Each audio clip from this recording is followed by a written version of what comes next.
Each of these cocoons holds almost 1,000 feet of silk.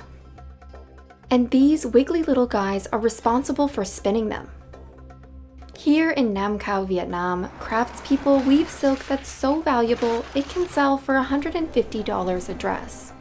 That's because this is really delicate work. Each cocoon has to be hand-pulled, and the worms themselves are really hard to raise.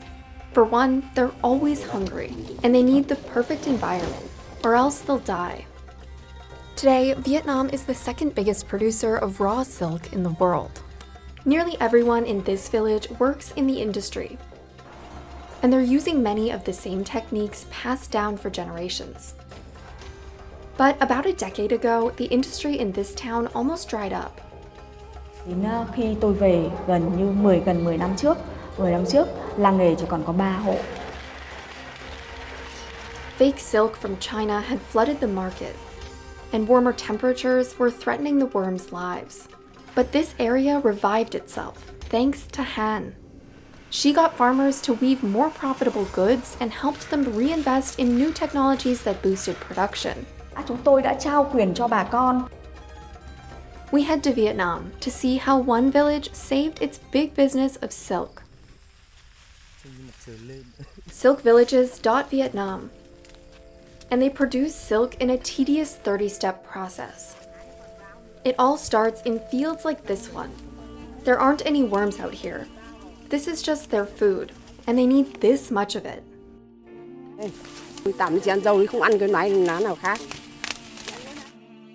These leaves contain vitamins, amino acids, and enough moisture that the worms never need to drink water. Farmers bring loads of harvested leaves to the silkworm houses. Hồng này để nuôi tằm. Đúng rồi, cái mùi tằm với mùi của tằm. Nhất là khi mà nó chuẩn bị, nó còn chín, nó còn hơi, nó còn có khi nó còn hơi. Han Van Tin is a 35-year veteran farmer. He buys tens of thousands of worms from breeders each year. And he raises them on big bamboo mats on the first floor of his home. When it's feeding time, he lays a net on the worms. Then he heaps 3 pounds of food on top. The healthy worms crawl through the holes and get to munching. Hay tằm nó vậy là những con nào mà nó xấu ấy, thì nó lọt lại ở dưới. And they eat over 600 pounds of leaves a day. Ruộng ăn cơm nằm, nuôi tằm ăn cơm đứng, chỗ đó cụ nói vậy là. Meaning Tin can't rest because the worms eat every 4 hours. Nếu mà mình không cho ăn thì sao? Thì tơ nó sẽ kém chất lượng hơn, tơ sẽ không nhiều. They also need a sterile environment and a perfect temperature of around 22 degrees Celsius. Con tằm là chủ yếu là sợ nhất là nó bị bệnh gọi là bệnh sâu sắn gai người. Không có tơ trong bụng. After nearly a month of eating and sleeping, their bodies will plump up. Tơ nó nhìn có thể tơ vàng nhìn lên và để chúng ta cho lé lên và để ra thành kén. Tin delivers the worms to another family in Hong Kong. They hang them on racks stuffed with straw. The worms spit the silk out of this organ, called a spinneret. During this vulnerable time, workers fight off bees that attack the silkworms.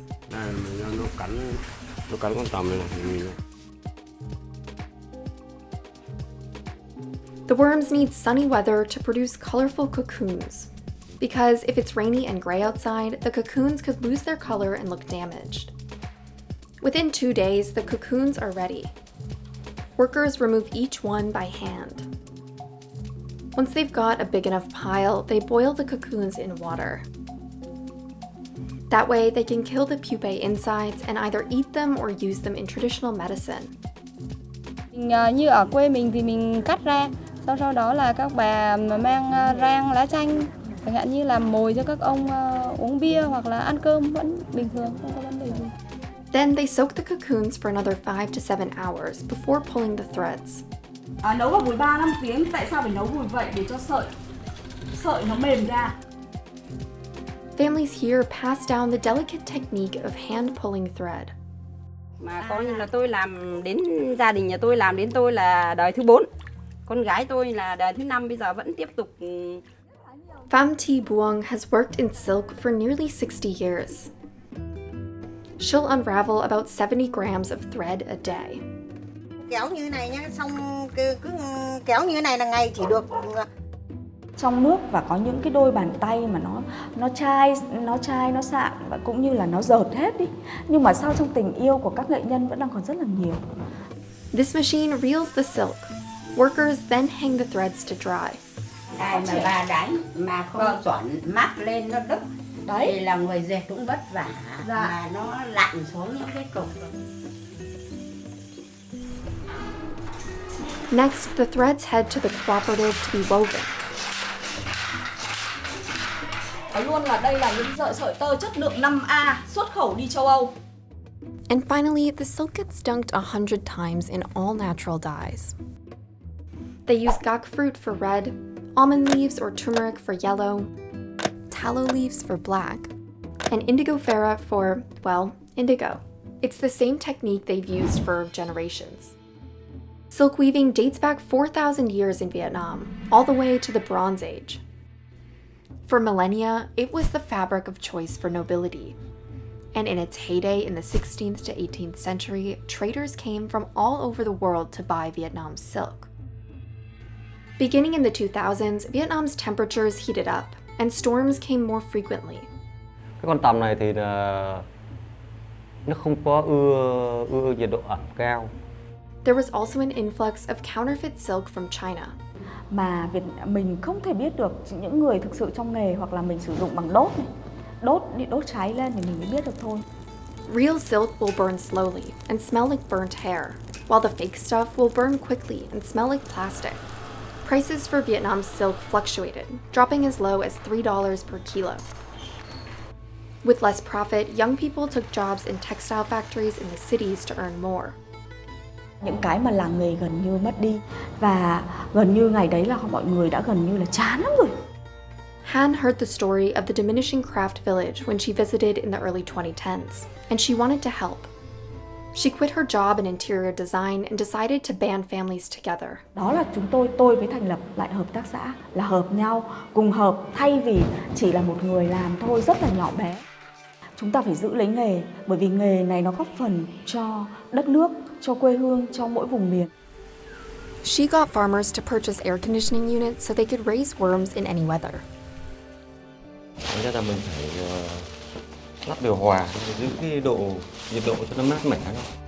They went from being able to produce 440 to 600 pounds of cocoons per year to over 2,200 pounds. Han introduced benefits for the farmers, like holidays off and helping stabilize the price for silk.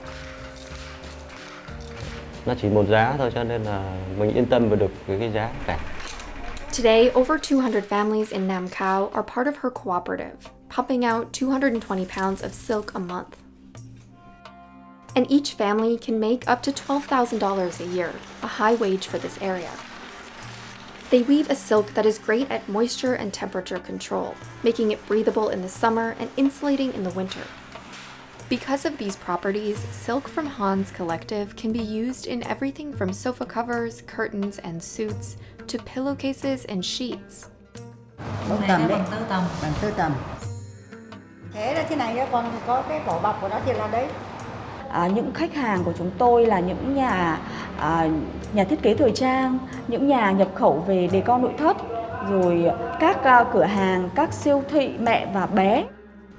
Han hopes the success of the Nam Cao cooperative will attract young talent back into the industry, so farmers can reinvest in the town. Sau này là tương lai sau này thì như Hạnh nói là sẽ về làm đây cái khu để ấy đấy, chăn nuôi và làm nhà kính nhà gì đó hay là nhà chăn nuôi tầm lạnh. Until then, they'll keep spinning away. Yêu người bao nhiêu thì yêu nghề bấy nhiêu. Giờ con cô thì đang làm cho ở dệt túi Nam Cao Hạnh rồi, còn giờ cô còn mong là đến làm cho các cháu chắc như cô nữa. Tôi là vẫn cứ phát triển, càng mong càng phải phát triển hơn nữa chứ không phải là bỏ.